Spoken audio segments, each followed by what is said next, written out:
तुमच्या डोक्यातून जाईल त्यावेळेला ही मुलं घडतील. मला सांगा, तहान लागलीये तुम्हाला, काय महत्वाचं आहे? तहान लागल्यावर पाणी. मग ते स्टीलच्या ग्लासातून दिलं काय, चांदीच्या ग्लासातून दिलं काय, आणि सोन्याच्या ग्लासातून दिलं काय? ग्लासामुळे फरक पडतो का पाण्यामुळे फरक पडतो? पाण्यामुळे फरक पडतो. इंग्रजी शाळा म्हणजे सोन्याचा ग्लास. एखादी कॉन्व्हेंट आपल्या डोळ्यासमोर येते, हाय फाय, सोन्याचा ग्लास. बाकी एखादी मध्यम शाळा, आणि इथं समजा एक स्टीलच्या ग्लासातून पाणी मिळत असेल, आणि पाणी चवदार, वाळा घातलेलं, सुंदर, थंड, आणि फक्त स्टीलच्या ग्लासातून आहे. तुम्ही कोणतं पाणी पिणार? स्टीलच्या ग्लासातलं पाणी पिणार.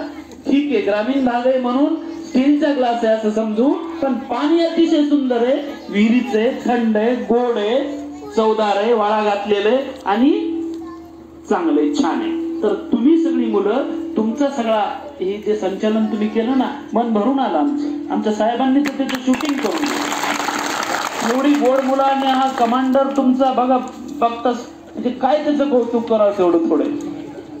बघा, शाळेसाठी तुम्ही सगळे जमलात.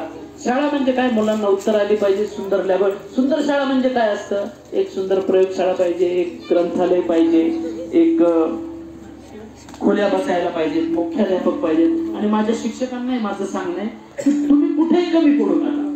गाव जर एवढा तुमच्या पाठीशी आहे तर तुम्ही कुठेही, मला संचालनकर्त्याच्या बोलण्यातून जाणवलं की त्यांची तळमळ आहे खूप शाळेसाठी, आणि अशीच तळमळ तुम्ही कायम ठेवा. शाळेसाठी जर तुम्ही सगळं एवढं, आणि राहता राहिला प्रश्न आमच्या मदतीचा.